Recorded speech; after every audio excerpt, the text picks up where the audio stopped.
Oscar Wilde বলে একটা মানুষের নাম শুনে থাকবে পরে, এখন বোধহয় শোনোনি তোমরা। অস্কার ওয়াইল্ড একজন বিখ্যাত দার্শনিক, কবি, সাহিত্যিক। একটা সুন্দর কথা বলেছেন যে এক পলকে ভেবে নিও যে পৃথিবীতে যা কিছু ভালো সেগুলো করতে বিরক্ত লাগে, পৃথিবীতে যা কিছু ভালো সেগুলো করতে বিরক্ত লাগবে, যা কিছু খারাপ সেগুলো করতে খুব মজা লাগে। এখন ভোরে ওঠা, ফজরের জন্য ওঠা বিরক্তিকর, মানে এটা ভালো। সকালবেলা উঠে আগে আগে পড়তে বসা, এটা ভালো, বিরক্তিকর। গুরুজনদেরকে রেসপেক্ট করা, শ্রদ্ধা করা, এটা খুব বিরক্তিকর, কিন্তু এটা ভালো জিনিস, কিন্তু বিরক্তিকর হবে। আবার টেলিভিশন দেখা, মজ মস্তি, আড্ডা, ফ্রেন্ডস, ঘুরে বেড়ানো, এগুলো ভালো নয়, কিন্তু তোমার করতে ভালো লাগবে। ফাইন, তাহলে যেটা করতে তোমার কষ্ট হবে তুই ভেবে নিও যে ওটা সত্যি ভালো। ফাইন, তো টিচারদেরকে রেসপেক্ট করবে, এবং যতটুকু রেসপেক্ট করলে তারা তোমাকে আশীর্বাদ দোয়া দেয় ওইটুক করবে। কোনোদিন যদি কোনো টিচার স্টাফ রুমে গিয়ে বলে, জানিস তো 9-এর ওই মেয়েটাকে দেখিস, কলিগকে হয়তো বলে এরকম, আপনারাও ওখানে বলেন যে জানিস তো ওই 9-এর মেয়েটাকে দেখিস, অনেক দূরে যাবে, মেয়েটা অনেক ভালো।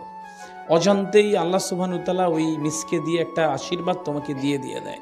যদি এটা কোনোদিন তুমি না শুনে থাকো বা এরকম ব্যবহার না করো, আজকের পর থেকে একটা ইউটার্ন নাও যে এরকম যেন একটা কথা কোনোদিন তোমার টিচার অন্য একটা টিচারকে বলে।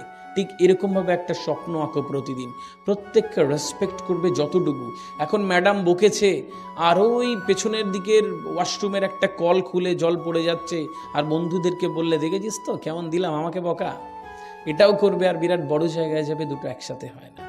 ম্যাডাম বকেছে, এখন ব্যাস তোমার আর অন্যদিকে তাকিয়ে থাকো, ম্যাডাম পড়ালে তোমার বিরাট অভিমান, আর ভাবো ওই পড়া তোমার মাথায় ঢুকবে, জীবনেও ঢুকবে না। সুতরাং রেসপেক্ট করতে হবে। রেসপেকটেশনের এই জায়গাটা এতটা জরুরি যে মস্তিষ্ক এর সাথে রিলেট করতে থাকে। রাইট, দেখবে আমরা হাত দিয়ে খাই, তাই না? তুমি যখন আমরা খাওয়াই, খাবারে যখন তাকাই, তখন তাকানোর সাথে সাথে ব্রেনের যে সমস্ত সেল আছে ও বিভিন্ন হরমোনাল ডিসফাংশন করে। তারপর যখন খাবারটা হাত দিয়ে খাই, তখন পুরো ভেনগুলো দিয়ে ওর শরীরের পাকতন্ত্র নিয়ে যায় এবং শরীরের খাবারটা হজম এবং সব কিছুতে করে। এগুলো সায়েন্টিফিক। যে চামচ দিয়ে খায় না, তার এইগুলো হয় না। আমরা হয়তো একটু স্ট্যান্ডার্ড মনে করি বিষয়টা, ঠিক এখানেও তাই। ওই রেসপেকটেশন ব্যতীত পড়াশোনা মাথায় ঢুকবে না কখনো। তোমাকে প্রত্যেকটা টিচারকে যতটা রেসপেক্ট করার দরকার, ঠিক ততটা তোমরা করবে, যাতে করে ওই পড়াটা 100% মাথায় ঢোকে। যে পৃথিবীতে পরের ছেলে মেয়ের যদি কেউ ভালো চায়, ভালো করে শোনো, পৃথিবীতে পরের ছেলে মেয়ের যদি কেউ ভালো চায়, তাহলে নিঃশর্তভাবে একমাত্র শিক্ষক শিক্ষিকারা চায়। পৃথিবীর আর কোনো প্রফেশনে এরকমভাবে পরের ছেলে মেয়ের ভালো চাওয়া হয় না।